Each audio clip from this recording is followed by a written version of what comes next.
Welcome to the Inspired Action Podcast. This is where we have motivational, inspiring conversations and interviews that we hope you'll enjoy listening to. Join us and other inspired actioneers on this alchemical, transformational journey. Welcome back to the Inspired Action Podcast. I'm Jay. This is our 107th episode of the Inspired Action Podcast, and we're so happy that you're here. And I'm here with my co-hosting human, Lita Herman. Welcome back, Inspired Get that Action. human, Herman, yes, human. Herman, human. Lita human, Lita Herman. That's interesting. I never thought of that before. All right. Well, 1-0 lucky 7. 1-0 lucky 7. Do you know why 7's lucky? No. Because it's the number of potential. All right. Well, this has a lot of potential. This has a lot of potential. A lot of potential. All right, water listeners out there, today's the day you've been waiting for. You've been so patiently waiting. Anticipation. We made you wait a long time. I'm so sorry. For your episode on this 5-part series on water. So that's a sorry, not sorry. No, we had to build the anticipation so you would be waiting. And we always save the best for last, which is water. Yes. Jay says that, of course, from the perspective of all 5 elements, they're all the best. But of course, wood comes first. What? So it's got to be number 1, but that's the wood perspective. And that means that water comes last. So we save the best for last. Right. And so, all the elements are the best, really. There's no hierarchy, but, wood's probably the only ones who care about being the best. Right. And waters love to be all 5 elements. They don't like you to say, I'm this, I'm that. They love to say, I'm this, I'm that, I'm this. So actually they enjoy waiting. And I'm sure they've considered everything. They've already got this figured out today. So we don't even really need to do a podcast. Because the water people are like, I already know what you're going to say. Right? So we could just go, mic drop right here. There you go. I always tell the story about the woman who quietly sat through one of my all-day workshops and without moving a muscle the whole time. And while I went through wood, fire, then earth, and metal, and then I started explaining water, and she jumped out of her chair exuberantly and screamed, I water! Yes, that's it. Anticipation, spazzy, spontaneous, joy. Hopefully today all the waters listening will feel the same exuberance. And, we're just going to kind of weave this into the topic of the heart phase. They are also very mellow, just so you know. They're both. And melodramatic. Right. There you go. And so we're going to talk about the heart pains and maybe the not so feel-good topic of the podcast. But still, we're going to do it with a water playful attitude. And it's still good to identify yourself and feel that resonance with the fact that you are not alone. There are others out there who feel the same way you do. You are not an alien. Yes. So true, because so many of us might have, other elemental types that resonate with who we are in our immediate families or friend groups. And so in a way, we feel like freaky freaks sometimes. Freaky freaks. You're just water. That's what I always say. Water.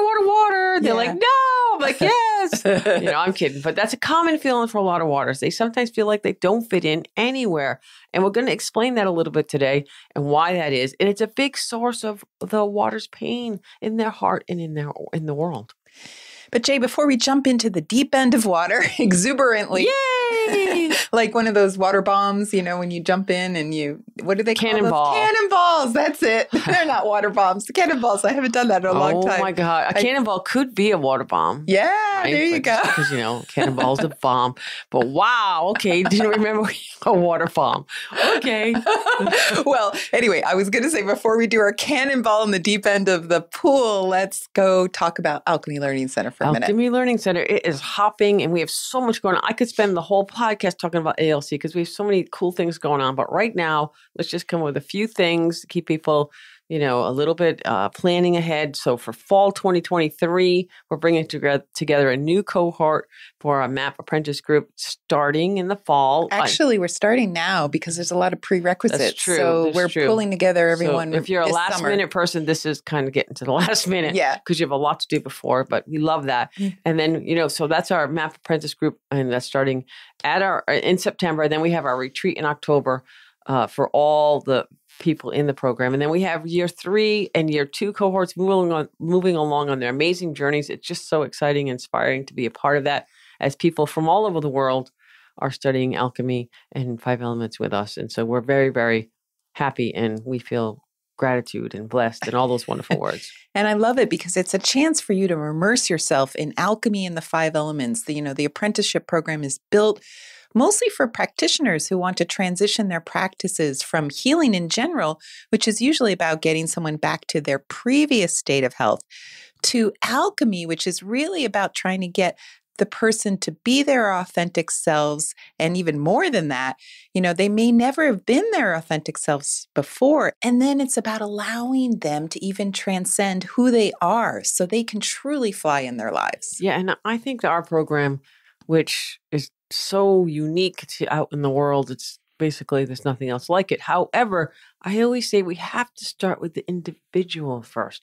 Yeah. So even if you are a practitioner and you have a rocking practice, this is about you in the beginning. Yeah. And the journey always comes back to self-cultivation. Yes. Right? So for everyone. Before you can help anyone, you have to work on yourself. And that is what I love, love, love about this program. I love seeing people work through their challenges, work through the tentacles, removing from the heart, work on different things. It's just so inspiring. Yeah. And, we're all so amazing as we are, our elemental selves, but do we even have to be limited by who we are? Do we always have to be limited by the pursuit of greatness, if you're wood? You always pick on that with wood. Like, pursuit of greatness. Like, it's a bad thing. What about being light and love of fire? Yes. Right? Okay. Not a bad thing, right? Limitless is a word I love to use when I'm coaching. And for waters, don't put them in a box, at least for not too long. Yes, right? But we shouldn't just stop at the wood and fire. If you're going to do that, the greatness of wood, the light and the love of fire. The brilliant thinkers that are earth. How about not being limited by that? Or the knight in shining armor if you're metal. Right. Or how about the amazingly skilled water people out there? So they always don't are good put at them something. In a box. Yeah.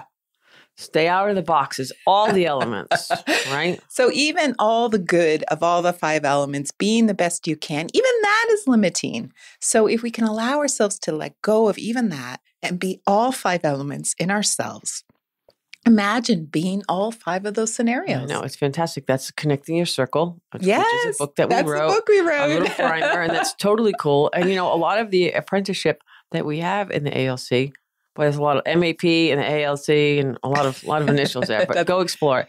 But if you're into the five elements and the 9 palaces, we relate that as well. And that's all part of it. It's kind of like building blocks, I think, Lita. Yeah, it is. Self-cultivation, understanding the 5 elements, understanding your journey through the 9 palaces of the heart, and then putting that all, and then what I say, the alchemy is the fairy dust. That makes life possible. Yeah, the magic. It is the magic. So that's a great way to explain it. So while we have a lot of acupuncturists in the program, especially 5-element acupuncturists and TCM acupuncturists, if you're looking for that, I don't know what to call it, the next edge in your career. How about if you're bored and you're looking for more and you're like, really? I'm doing this and this is what it's about? Yes. Then you're our people. Come talk to us. Yes, it definitely. And there's no judgment there because you can just be fine. People like that all the time. That's fine.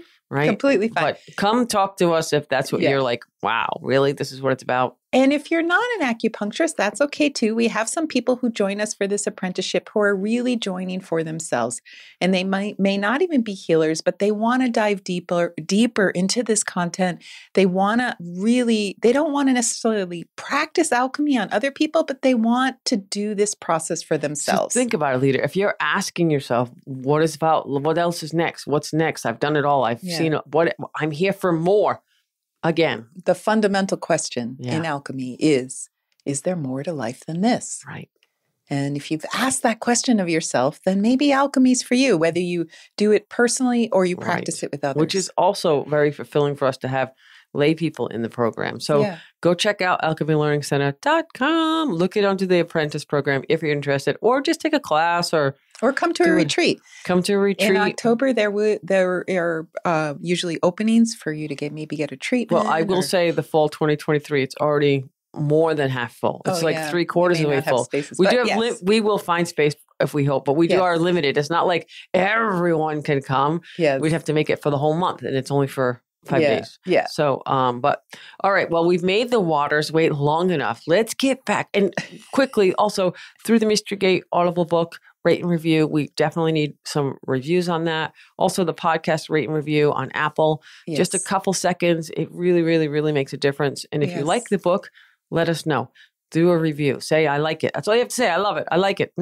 Whatever you want. An honest review we want. Yeah. And we have so many people who've been reaching out lately and saying they love, love, love this podcast. So that's a way that you can get other people around the world to find this podcast. The more people who like it, the more inspiring it is for us. The more inspiring it is for you. The more we do these podcasts. Yeah. And we want you to feel inspired. Right. So that's it. All right. Let's get back to the tentacles, which is kind of a water thing too, because, yes, tentacles they are very watery. Yeah. Yes.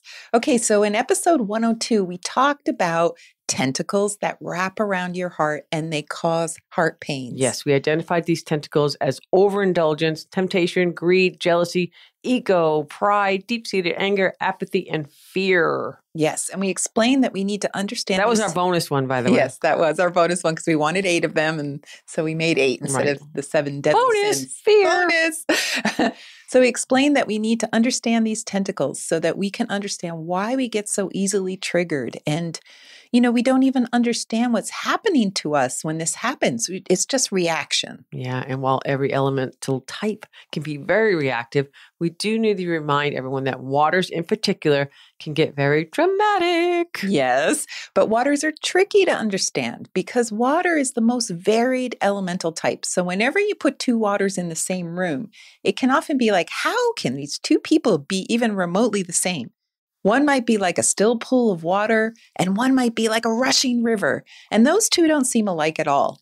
But if you wait a while, a couple minutes, a couple hours, time doesn't matter to water. They might even switch places energetically because all waters have the capability of being a calm lake or a tsunami, a powerful tsunami. Yes, take us all out. Yes, all within the span of a few seconds. Sometimes you don't even have to wait very long. And that's what they're capable. It may not happen all the time. Might happen inside, might happen outside. Yeah. They might be still and quiet most of the time. But even the calm, still waters can become a tsunami instantly when there's an emergency. Yes, because waters excel in emergencies. That's why so many EMTs are the water type. They may not love being in that state all the time. They can burn out, but they're really good at it. Yeah, they know exactly what to do without even thinking about it in that present moment, which is another gift of water. But when the emergency is all said and done, then they're on the couch for a few days recuperating and even falling apart emotionally if something bad happened in that emergency. So it can be like a new little drama. Yeah, which they love. They love waiting and activity and waiting and drama and waiting. And then they rest in that waiting period. Well, they like some drama, but some drama is not very pleasant. So I wouldn't say they love the melodrama. I think they secretly love it. Unconsciously love it. I don't know. They must. I always say to them, do you want to create this drama, the negative drama, or the positive drama? And they all say, I want the positive drama. Of course they do. So the point is, there's usually some kind of drama in a water person's life. Remember, not good, not bad, no judgment, no right, no wrong. Right. It is what it is. And there's usually, what do I say? Drama, trauma, or the Dalai Lama. Yes. Okay. That's usually, when I say that to a water person and they get it, they're like, oh my God, that's my life. They're just looking for intensity in their life. Yeah. That's when life is exciting. So when we get our waters to see that they just want intensity, they start finding the good, fun drama and pursuing that. And there's no time left over for the yucky dramas. And that's when life gets good for them, exciting for them. Yeah. And it might be they've been in a rut for a long time. Yeah. Frozen water. Yeah. All right. So this is important backdrop to today's topic because when we're triggered, there's often a lot of drama for many of us, not just those who are water first. I'm speaking from water third. Yeah. Okay. Right. Drama. Step on the gas pedal all the time. Right. We just need to begin to take a look at how and why it happens. How can we shift it? How can we not overreact when we know we're about to overreact? Right. And this podcast is all about change, changing our reality, our stories about ourselves, how we identify ourselves in ways that are not so helpful for us. Changes. There you go. So at the core, this is the idea that those issues probably come from our heart pains. I'm going to say probably in air quotes because I don't want to say it is, but it's probably coming from that. Yes. And pain from our past experiences that we can't let go of. It's like we become haunted by the past, even when it's completely unconscious. Yeah. So while any elemental type can be dealing with any one of these 8 tentacles, the water element is going to see the world with the lens of the water element, which means they're going to look at the world a specific way. And that's why naming these tentacles for them is so important. Also, you're more than one element. So even if your water is second or third in your stack up, this episode can apply to your third position. The third element can be the element that's giving you the most heart pain. So we want you to be aware and be the watcher and see where it is in your stack up. Yeah. And I'm even thinking, Jay, our next series of elemental types, we could talk about the third element again, because I think now that we did that in the very beginning, first year of the podcast, but we're going to be able to now dive a little deeper for everyone, all the listeners out there who've been listening a long time. So, now that you say that, I think that third position is the one that we really want to think about. Yeah, and we can call it like the stacking up or the Oreo series. There you go. What's your stack up? So if you've got water... The triple stack Oreo. Yes, a triple stack Oreo. All right. Is that a thing? I don't know. I know there's a double stack. I know. But dare they go triple? I don't know. I want a triple stack keto Oreo. There you go. I'm throwing that out to the universe. Make me one. So if you've got water anywhere in your top 3... Wait, it also has to be sugar-free, dairy-free. I know. Grain-free. Organic. Grain-free. Organic. Okay, that is the challenge. Anyone's listening out there, a triple stack Oreo. That is all of those things. Send us a recipe. And wait, it can't taste like shit. It can't taste like poop. It can't taste like poop. Okay, I think I can say shit. Take that out. Chiron. It tastes like boop. If you hear a bleep, it got bleeped out. Bleep. So if you've got water anywhere in your top 3 in your stack up, this is for you. And here it is. Drum roll, please. I don't have my special effects today.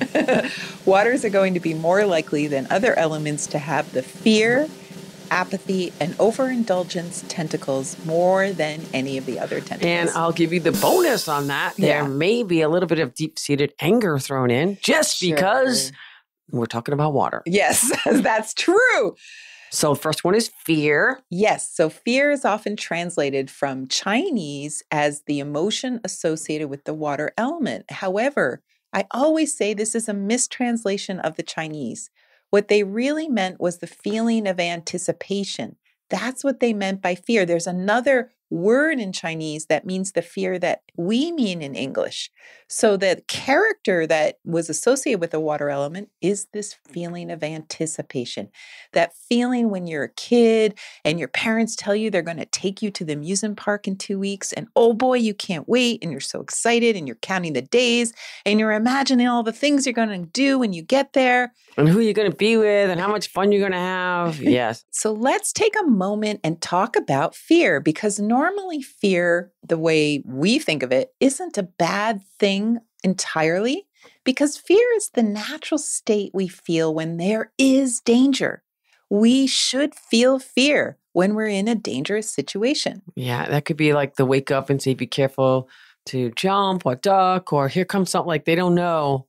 Like they just know. It's that kind of, is that like the feeling in your stomach? That's a little bit different, right? It could be. No, it can be in your stomach or all through your body. Like when you're in an emergency situation, you feel like a jolt, like an energy all through your body. Is that the adrenaline starting to kick in? Yes, it's the adrenaline. So it's an instinctive feeling that keeps us safe. It keeps us alive. But fear is a strange thing because we also experience fear when we're not really in danger, but we think maybe about a dangerous situation, and then we get into a fearful state when we don't need to be. I think that is a lot when people have challenges that they're trying to work through. And that's often based on experiences we had in the past that for some reason we might think it's going to happen to us again, or it might be happening right now, or they're just in that mindset. And that's what we call PTSD. On some level, we all experience post-traumatic stress disorder because we learn from our past experiences. We learn, for example, it's not a good idea to touch a hot stove. Danger. So we have a bit of fear come up just before we touch the hot stove by mistake, even before we feel the pain of our skin searing on the stove. Stupid. Sorry, I'm joking. No judgment. First, we feel the fear, then we feel the pain. And then we curse at ourselves. Yes. Because we remember that burns are painful. So all of us have this experience of PTSD on some level. So the real question here, Lita, is how much of that past is controlling our present state or blocking our future? Like, Yes. afraid to step off the sidewalk. Yes, that's the crux of it. So the fear tentacle can happen to anyone, not just waters, and it usually wraps around our hearts after a traumatic event occurs, and then we can't let it go. It's wrapped around our hearts, and it causes a constant state of terror, or at least in specific instances for some of the time. So an example could be that you almost got in an accident on the highway, and maybe you didn't even get in an accident, but from that moment on, all you can think about while driving on the highway is crashing. Or avoiding a crash. Or avoiding a crash. Or they're going to hit me. Right. Yeah. And every time you drive on the highway, you break out in a sweat, your breath gets shallow, you feel shaky, and then you start telling everyone that you don't want to drive on the highway anymore.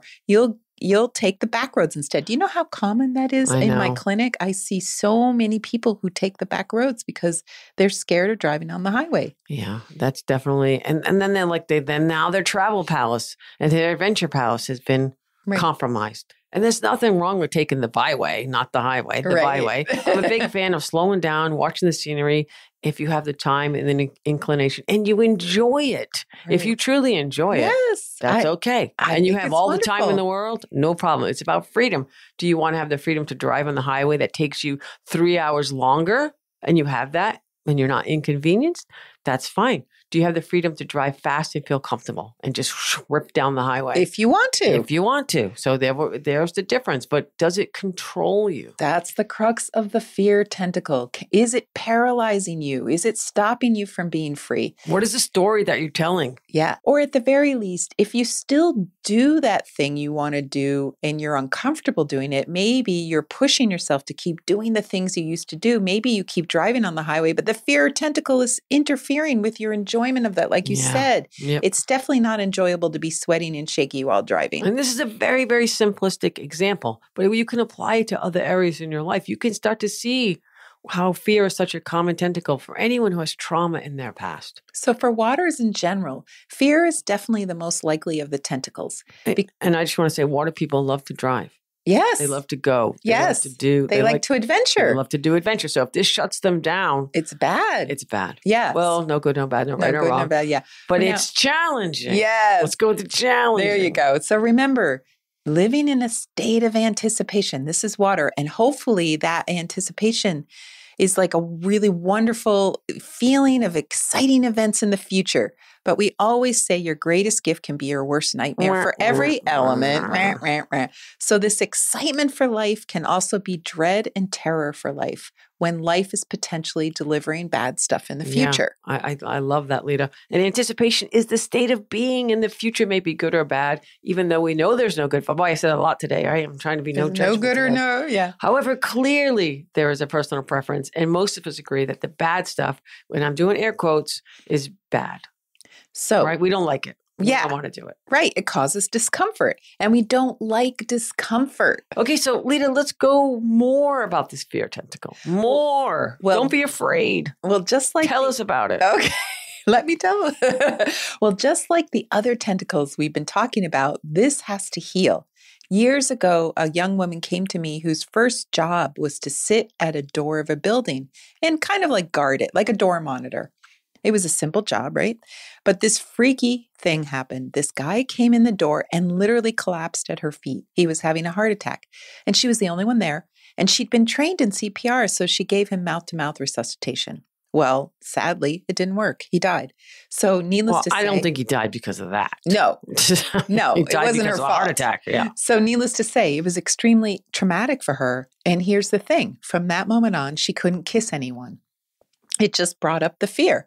It wasn't rational. She knew that, but it was severely interfering with her love life. And that's the fear tentacle. In this case, fear of death. Yeah, which in Chinese philosophy is often referred back to as the basis of all fears. Yes, we're all afraid of dying. And different levels of that. And then once you get to the okay with that fear of dying, then you can get moved past that. Now, in her case, it wasn't fear of her death, it was the experience of death itself.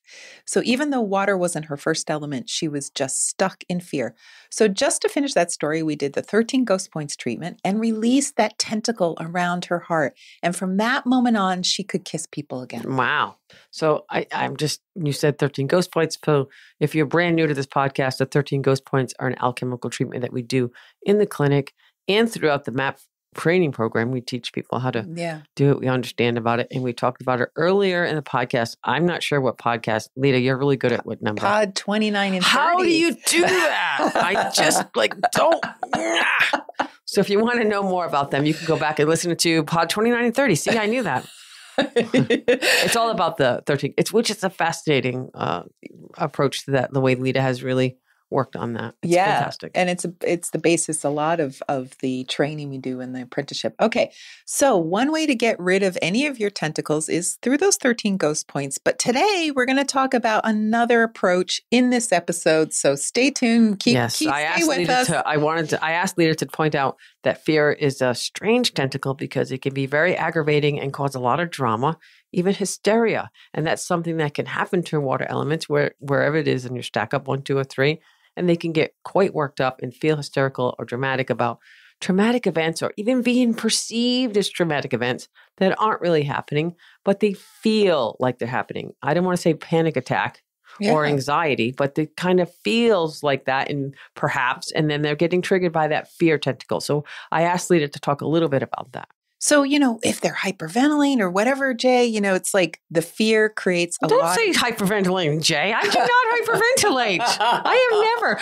I didn't mean you, but you do get dramatic. You put that name right next to that. Well, you have water third, which is why I think we should do this. I don't think I've done third element. No, you don't hyperventilate. Give me a paper bag. But you get very dramatic. We could do a inspired action paper bag. Yes.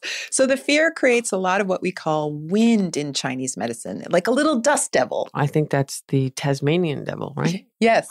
Yes. Tornado of energy. Yes. So that's the feeling like, no, not again. I can't let this happen again. And it's not necessarily rational at all. Yeah, actually, it could be rational, but the reaction is way beyond what it's called for, maybe, right? Yeah. Is that a fair statement? That's true. Yeah. And that's the nature of water drama. It is often rooted in fear, rational or not. In fact, not wanting something specific to happen again after we've been traumatized in the past. This can put the mind and body into an over-vigilant state, like a constant state of vigilance that results in an autoimmune response in the body, because that's what autoimmune issues are, like a over-vigilant state. So the body starts attacking itself or literally attacking your own fears that you are unable to resolve. Wow. Yeah, that's intense. That's pretty big, right? That was intense. That was very good. Perfect level of drama and intensity. Okay, thank you. Which brings up to me another version of the fear tentacle, which is going into hypervigilance and attack. I don't want to say attack like, but like an attack on the person. The opposite happens, paralysis. Yeah. What I like to be called frozen in fear. Yes. We're really talking about that deer in the headlights version of fear. Which have in your life, it's okay if you actually shine headlights in a deer.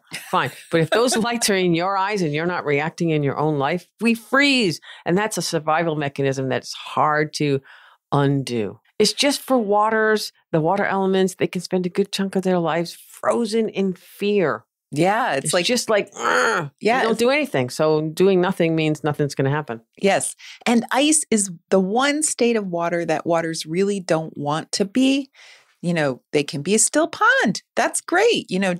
Just hang out, just be a couch potato, like just relax, meditate, whatever. They love super chill. They love that, the restful state. But frozen, that's always a fear reaction and often a PTSD reaction. And it always comes from a state of not being free, not having a choice. And water wants to be free and flow. Yes. Whether that's slow and meandering or raging like the tsunami or just ripping down the mountain.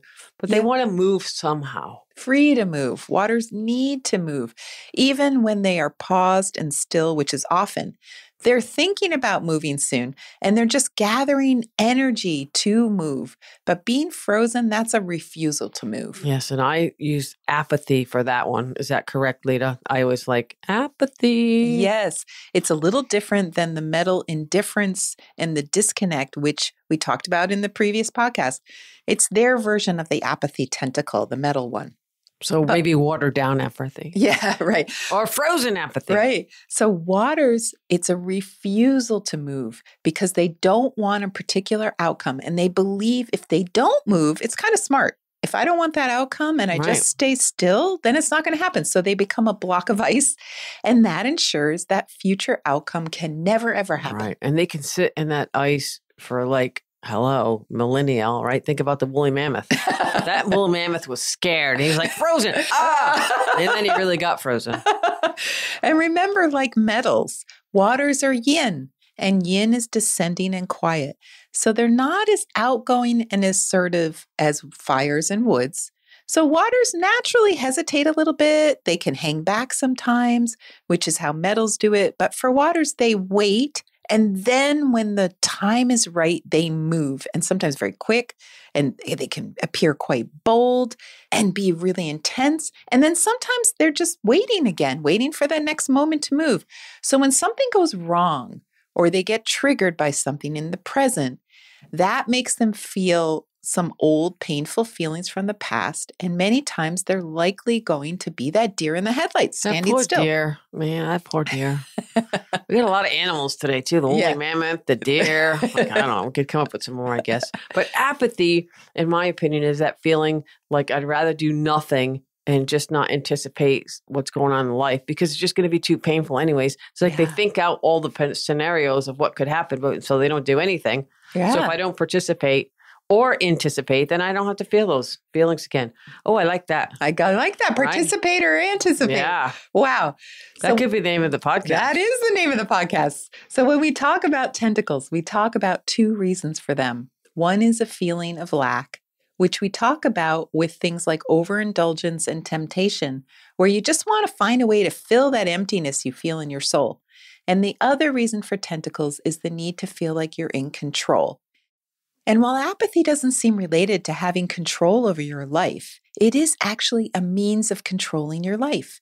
If life feels scary and out of control, then doing nothing can be one of the best strategies to regain control. One of my clients, for example, lost a loved one who was so important. They just decided not to go on, like just not living. They were alive, but just not able to really participate in life. And that's the frozen in fear. That makes a little bit of sense. I don't want to say a lot of sense, but I'm getting it. I feel it. Does it make a lot of sense? No, it makes a little bit of sense. But no, I get it. So when a person gets apathetic and decides not to participate in life, that's them asserting control of what they want to do in their life, which is nothing. Is that correct? Yes. Okay. So nothing is doing nothing, but it's doing. Right. Nothing. Exactly. There you go. Exactly. Okay. Which is different than the need to fill something that feels very empty. And that can also happen to water people. Sometimes they feel a lack in their lives, and this often comes from their shyness and difficulty sometimes with social things. So they can, because they naturally hesitate, be wallflowers and feel very awkward with finding friends. And they might be the ones who feel invisible and on the sidelines in life. And the ones who have a hard time, just making a lot of friends. Because they feel like they don't fit in. But they'll often do very well with one friend or two close friends that last a lifetime practically sometimes, maybe from an old job or an old neighborhood or someone they grew up with.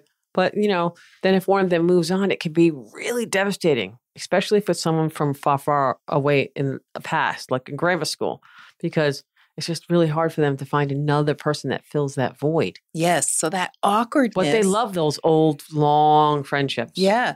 So the awkwardness of water can lead to that feeling of lack, of not mattering. And so they may look to other things like drugs or even food to fill them up again. Video games. Yep. TV. Whatever fills that emptiness. Yeah, fill that emptiness with something. Yes. Now it's easier than ever to fill that void. Oh my God. Our whole society is about filling the emptiness. I know, right? And even if they do find their niche let's just say they're in theater. They love theater. Improv. Yes. Comedians, actors. Yeah. All of the above are filled with water elements. But let's say they're finding a group. They're people. They're home. They're people. And let's say they get to go on stage for their improv, either figuratively or in reality. They still have to go home at night and they may still feel alone. Yes. And again, we're going to go to another.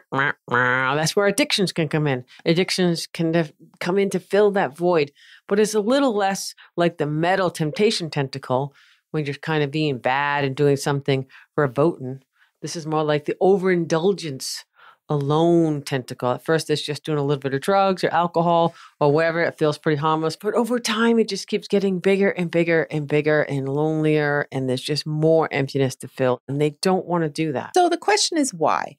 Why is that emptiness there? And how can they feel nurtured and fed by their community, their families, their environments? I think the question is not necessarily why, but how can they move through this? How can they recognize it? How can they see it? And then the why will come in. Yeah.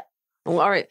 This is getting really long. I hope you love it, Waters. We've given you lots of anticipation. Well, remember, Waters are relentless too. Yes. So we're on a runner. Yes. We're on a water runner. All right. Let's talk a little bit about anger and Waters. Okay. So while Waters typically don't have a lot of anger all the time, some do. And when they do, they can be really, really angry. Yeah. And often for a good reason, they're not just a little pissed in that case. They're really pissed. And even if it's a little pissed, it seems like they're really pissed, even more, like the magnitude is bigger. And then they hold that anger in.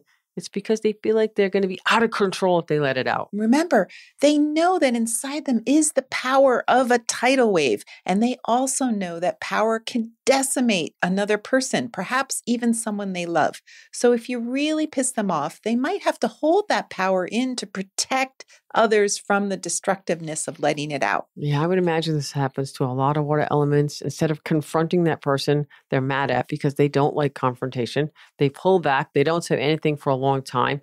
They're trying to quell their anger, which they probably do nothing about it. We just talked about that. It brings them down so that they don't want to destroy that relationship. And we know that stuffing anger isn't good for anyone. So if they don't resolve that anger, then it's going to stay stuffed. And stuffing is only good on Thanksgiving.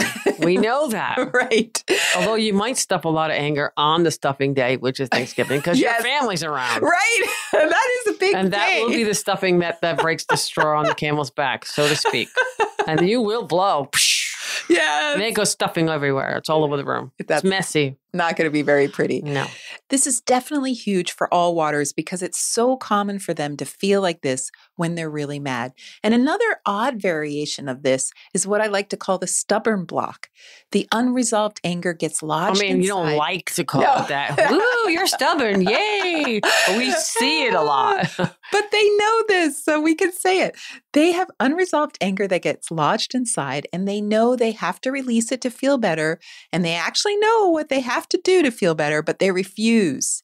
And they kind of get really stuck on whatever they're really upset about. And that stubbornness it's really only hurting them and no one else. And they know it. Yeah. Oh, they know it. And it makes coaching really difficult with water people because they're like, no, yes, no, yes. But letting go of that anger feels like sanctioning whatever the thing that they're mad at about. It's like they're less likely to confront and resolve the issue. It's a bit of apathy, the whole trauma, similar to the trauma response. I'm not going to do anything about this. And it's a bit of deep-seated anger. I'm going to refuse to let it go even though I'm not suffering. It's kind of like this battle they're having with themselves. Yeah. Okay. So on that lovely note, those are the common triggers for waters: fear, apathy, overindulgence, deep-seated anger. So if you're water first, second, or third, the question to ask yourself is, do you experience any of these responses in your life? So you can begin to understand what triggers these tentacles and own it. Yes. We really believe the first step towards transformation is acceptance of what is first and foremost. I mean, we all are doing this. Yes. So you have to own it. Otherwise, you won't be able to stop the mechanism of that trigger. Yeah. So, for a quick example, a water person could ask themselves, am I harboring anger towards anyone or anything? Because if you can't face that fact, then you certainly can't release it. I remember we did this one thing with a water person, and you ask them how many times did they have to dip this person into the hot boiling oil because they were so mad at them. Yes. Right. And the truth is they didn't really want to. Yes. But they knew like, it had Exactly. completely controlled their lives for so long. So you got to kind of come through the challenge, face it, remove the tentacles, start to move on. And then what would life look like? Right. So you have to ask yourself about each of these tentacles. You're going to go through and just ask, do I have fear? Do I have overindulgence? Am I apathetic? So we're going to go through all of those. And like we explained in the previous episodes of this series, the next step is to do a meditation of sorts where you sit with this uncomfortable feeling you're having today, whatever it is, but it feels like a trigger, a tentacle. Then in a meditation, you go back linearly in time and think of all the experiences that evoke this similar feeling and keep going back through your past until you find the first time that this similar pain occurred. It could even be very early in childhood. And once you identify that, you can give yourself permission to rewrite the story of that past event. Yeah, it's like rewriting the bad dreams that you have over and over and over. I would love to bring journaling into this. Yes. Really get to be able to put the words to it. Yes. That's always helpful. If you're in therapy, that could be a way to get through it. But it's going to be a little bit of a challenge. So how do you rewrite it? You're going to bring your adult current self to that old situation. So now you have all this new knowledge.